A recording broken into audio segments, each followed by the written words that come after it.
waaw li ma am pour wax rek mooy Saloum tey ñun am nañu mbégte ak kontaante bu rëy def film bi nii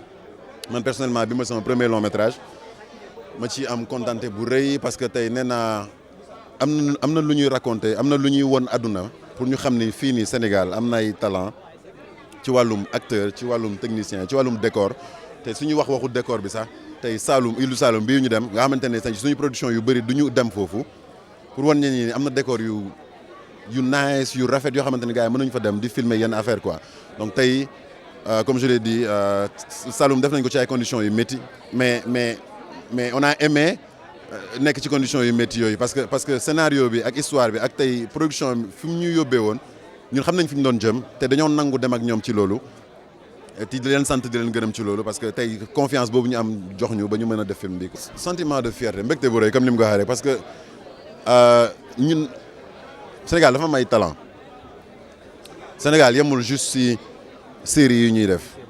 waaw am na ay talent yoo xam ne ñu ngi dóor yeneen waar wàllum si je prends un peu l'exemple de ce film là mu ngi wër àdduna te ñu ngi ñaan tey yeneen production yu mel nii wala yu dàq yi sax tegu ci mën a jaay man je dis que Saloum ça vend un peu day jaay destination sénégalaise. film bi sax financement fonds propre la demee. amul benn financement bu ci dugg après peut-être le film financement yi dugg pour jàppale wàllum production post-production plutôt mais production ba en tant que tel fonds propre la demee moo tax film bon tourné nañ ko ci ay conditions yu métti nekkoon si zone boo xam ne amuloon réseau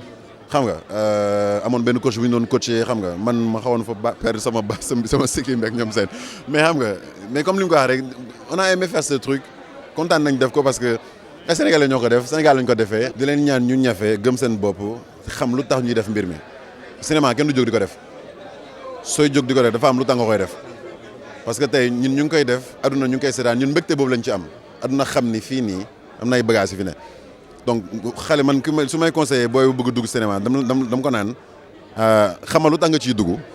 ak soo si duggee yow la nga ciy xaar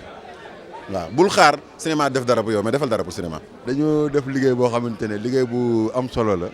parce que boo ko xoolee bu baax. lii dañ ko gis ci cinéma Afrique cinéma Afrique da nga daan gis ñu lay wan ay àll boo xam ne garab sax amu fa ay mbaam yoo xam ne lekkuñu nit ñi sax lekkuñu misérabilisme bi ñu daan wane ci Afrique bon loolu weesu na après ñu dugg ci benn période boo xam ne on montrait trop de luxe qui ne reflétait pas la réalité africaine maanaam wane alal ay kër yu rafet ay nit ñu solo yu baax oto yu rafet mais léegi maa ngi gis ne ñu ngi gën di dem di wane suñu bopp. li ma ci sentir mooy dama bëgg parce que film bi ñu koy def coono yu metti la ànd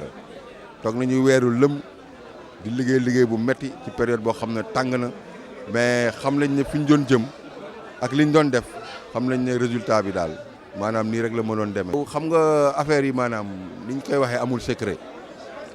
cinéma métier la métier yëpp yu am ci àdduna bi mu ngi ci métier cinéma donc métier moom boo ko bëggee mokkal da ngay dem jàngi.